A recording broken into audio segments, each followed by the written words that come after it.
Alright, man, so we finna check out this Jamari video. I know I'm a day late. We got Drake is sad. I ain't gonna lie. Drake, I don't know what's been going on with Drake, you feel me? I feel like it's best for him to be down in the lowlights, you feel me? Like, not showing his face too much. But I know it's not stopping him from posting on Instagram. I know it ain't stopping Champagne Poppy from posting on Instagram. I have been seeing him posting. But he hasn't been dropping music. I feel like Drake got to come out with, like, a dummy fire album this summer. If he can do that, make straight hits. I'm talking straight hits on the album. People actually will forgive him. Maybe not forgive him, but, like, get over it. You feel me? Like, I genuinely feel that. But we just got to wait and see, man. We just got to wait and see what he, you know what I'm saying, what he does. But let's see what Jamari got to say, man. Let's see. Roll to 10K. Let's go. Whoa. Hold on. Where's my mic? What's going on? Hold on, y'all. All right, y'all. We back. So at this point, we are officially a month removed from the climax of the Drake and Kendrick Lamar beef. For Kendrick, he has mostly been silent other than an appearance that he made back in his hometown of Compton, where he gave a surprise speech during a graduation at Compton. Shout out to Kendrick for it, bro. You know we don't pick sides over here at all. I'm proud of the city of Compton. I'm proud of Compton College. You know, that's real for him for popping out. Hardship, not only in your house, in your communities, but most importantly, within yourself. And that's the toughest thing to overcome. And when I walk out in these cities and these countries, I could be proud and say, this is where I'm from. Other than that, it has been radio silence from the victor of this beef. But for Drake, you could pretty much say the exact opposite. He has been back to posting his sassy captions on Instagram. First, we got this gem where he says that the only yes man around him is his Rolex dealer. He also took some time to hit the Dallas Mavericks with the classic Drake curse. And he also posted this photo at his son's Hey, that's not getting talked about enough. That's not getting talked about enough. Drake did put his bets on the Mavs and they lost. You know he put his bets on my Warriors in 2019, bro, and we lost. Or maybe not 2019. Or did he? I don't know. Because you know we played Toronto, so I don't know if he... Bro, I know he put his bet on us once and we lost that shit. Soccer game. That's what I do know. Of himself, saying that goats don't worry about one-trick ponies. To me, this post, along with everything else Drake has done since waving the red flag, has the same energy as a woman who got broken up with and keeps posting onto her Instagram story that she swears she's not hurt. She swears she's out having fun at the club. Maybe she posts some messages she's gotten from thirsty guys in her DMs. All while still throwing shots at said ex she apparently could care less about. The other thing about this photo is that Drake is seemingly wearing the same outfit that Kendrick wore on the cover of Mr. Morale. Trying to. And while some might just see this as a big coincidence, I feel like when it comes to Drake, everything is very intentional. For also, sure. Who's out here letting Drake around kids? I hope his buddy Baca isn't around. People also speculated that the caption here was obviously a dig at Kendrick, with a reference to an old movie called One Trick Pony, where the premise reads, Jonah is a once popular folk rock musician trying to put together a new album in the face of an indifferent record company executive and a talentless producer. At the same time, he's trying to save his failing marriage. Damn! So I guess that's the angle that he seemingly still wants to run with is like bad husband Kendrick. Like at this point, Drake is putting more thought into his Instagram post and outfits than he did his final response. Which, by the way, that final response was not it, though. I ain't gonna lie. As well as every other. I'd be lying if I said it was. Beef. To many people, this was. I haven't played that last diss track by Drake since I reacted to it, bro. I'm gonna be real to you. I'm gonna be real, bro. Officially bowing out of the beef. You know, I thought it was J. Cole who was saying that he might delete later, but it's looking like Drake is going to take that path as well. Now, speaking of Drake's best diss, Family Matters, which is actually very good, we did get some intel into how Kendrick was basically waiting for Drake to drop a track so that he could step all over it with Meet the Grams, and of course the instant classic, Not Like Us. He outsmarted you. He outsmarted you. I'm going to give you some real insight. As you hearing this first. They drop Family Matters, and I text him, I'm like, this ain't it. He's like, at all. I'm like, this ain't gonna get it. I was like, man, it's time to step on his head. He was like, say less. I'm thinking we just text. It ain't nothing deep like that. It's, right. I go to the bathroom. I come back. The motherfucking song is uploaded. I text him like, nigga, you already, he's like, man, I've been waiting for this nigga to drop something. So he didn't even know what he was going against. Man, Drake shot a video and all this shit, man. Went that boy was at the Dodge crib. Caravan. Boom. Boom, you listen. Suck the life out of the whole moment for Drake. Sometimes you just gotta know what to do and what not to do. So as many predicted, it's not even about what not to do. It's just Kendrick outsmarted Drake in that scenario. You know what I'm saying? That whole situation. He outsmarted him to the max, bro. You know what I'm saying? And I think I was even saying that in my reactions to, like, you know what I'm saying, the songs dropping. Like, he dropped as soon as Drake dropped to take away every momentum that Drake was going to get from those tracks, bro. Like, from that track. You know what I'm saying? Like, he just outsmarted you, bro. Deck. And I would have to assume and he made a club hitter on the you. kill That's shot what it that is. Everyone and their mothers have been dancing to. What? And yes, I know Drake nah, and still nah, has a very Drake. successful career. But the optics of this, to me, have done damage to his career that he can never really brush under the rug. You got kids dancing along to this song.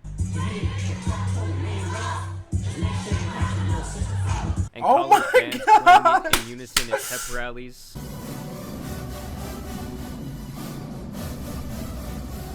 In contrast, Drake would make an appearance at a pool party where he would look incredibly uncomfortable as they played his older record with Sexy Red.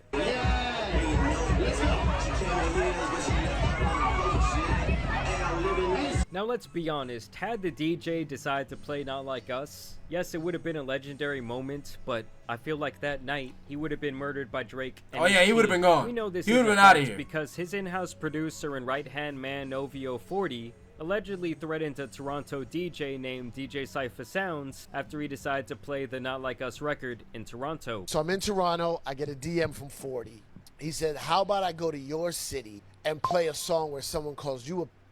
And he goes, I knew you never liked us. You act nice, but you're really a bitch. When I see you, I'm gonna smack you in the mouth. So you know his camp if you're on Drake's camp, yeah, you gotta... Either way, the crowd here looks completely dead, as most of them stare at Drake as if he's some sort of animal at the zoo. Also, wearing those baggy-ass denim jeans in the Houston, Texas heat is certainly a choice. Like, yes, Drake, we know you got swamp ass. And somehow, even a month later, Drake's biggest fans are still coping and scrambling for him, trying to make up false narratives. Several of his biggest dick rider pages have attempted to get these stories off the ground, claiming that Kendrick also used ghostwriters in the past. You know, after they were embarrassed. Bro, it don't even matter about the ghostwriter thing, bro.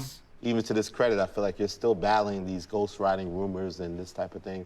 I pulled my weight when it came to my pen. It wasn't like I needed somebody to facilitate, entire ideas. We worked together. Anybody that knows me knows that my strongest talent is writing.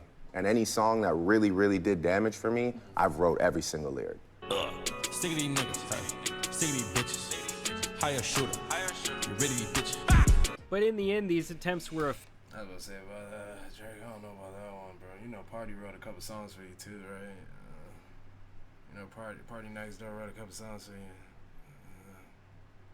I don't know about that one, Drake. Failure, as it was quite obvious that Kendrick was. But I do feel like Drake held his own weight. You know what I'm saying? Coming into the game, I feel like, you know what I'm saying, he was putting his pen to the paper. You feel me? Like, he might have people helping him out now and shit like that, but a lot of artists do. You know what I'm saying? A lot of artists do. It's Drake though, so you know it's gonna get publicized because he is the biggest artist. You know what I'm saying? So it can reference tracks for other people. In this situation, it was specifically for fellow TDE member J-Rock, and there was also this page trying to say that Jhené Aiko wrote a verse for Kendrick as well, but this was also quickly debunked with a simple Google search of that song. Like, she literally went back and made her part of the song better after Kendrick sent his verse. I don't know, it's just hilarious to me that these people who are trying to defend Drake always end up in turn making Kendrick look even better, and it's like he hasn't even had to say anything for over a month and he's still somehow winning. In terms of more behind-the-scenes intel, Elliot Wilson, who has been Drake's very trusted he hasn't even friend said for years, nothing, bro. like he gave him that exclusive interview, now took to the Joe Budden podcast to say this. Nigga send me a rat emoji. Cause I think he started to think like Venice, like Kendrick's in Venice, you're in Venice, like. But you so thirsty, you not concerned with investigation. Instead, you in that Venice studio, it's a celebration. So I had to view it like I'm just really against him. So when he dropped Family Matters, it was just like, I was like, yo, you dropping this tonight? He'd be back like, yeah, whatever, LOL, like, da-da-da. And then he sent me a rat emoji. And I'm like, I hit him with the 50 Cent. I was like, what the shit be for? Like, but I didn't like that shit. Don't send me a rat emoji. So by him sending Elliot that emoji, You obviously say for me that's his way for? of calling him a rat, and it's also alluding to the idea that he was the mole in his camp that he swore he did not have on the Heart Part 6. And not only is he admitting that there's a mole in his camp, a double agent if you will, but he still does not know who it is. And that's apparently not even the only person who Drake has problems with behind the scenes, as academics would let us in on a little secret that there's another massive rapper in the game who has collaborated with Drake in the past on a massive hit, who also hates him. Yo, I found out Drake has an op that none of us know that is a huge rapper that we all think is his friend. I mean, some of y'all have guessed it. Like, is he and him cool? Nigga say his name. Like, no, they got big records together. No, that nigga hates him too. I'm like, who? So of course everyone Travis? speculated that was Travis Scott, who obviously has sicko mode under his belt, where Drake has an iconic verse. Look, all I'm saying is don't be surprised when we see other rappers now start popping off and taking shots at Drake while he's at his most vulnerable that we've seen him since the Pusha T diss. Lastly, Drake would also release that garbage parody of Hey There Delilah, which was just made no god-awful. sense. Like, I don't even care if it's a parody. Seeing people like Maul try and put his cape on to defend this shit of a song is hilarious. Why wouldn't we like this with a little bit of, you know, drill sprinkled into it a little bit?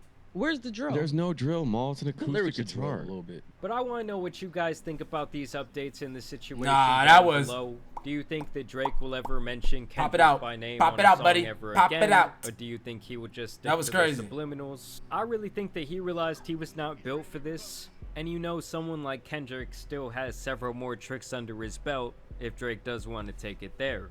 Either way, I do want to thank you guys for watching today's video. Shout out to Jamari, man. I ain't gonna lie. What y'all think, bro? Obviously, we all know I have admitted it now. Drake lost the beef. He been lost the beef. I've been admitted it. You know what I'm saying? I said if Drake didn't come, I have video proof of this, bro. So if y'all think I'm just trying to hop on some type of bandwagon, no, bro. I said this in my video. If you go back and look, bro, I said if Drake didn't come out with that last diss, if it wasn't a hitter, just like how Kendrick dropped Not Like Us, then it was over. And he didn't. Bro dropped, I ain't gonna say it was trash, but it wasn't what we needed. You know what I'm saying? And it's over, bro, just for that simple matter, bro. Like, Kendrick outsmarted you, bro. Shout out Jamari. Shout out y'all, bro. Shout out everybody, man. Road to 10K. I'll see y'all in the next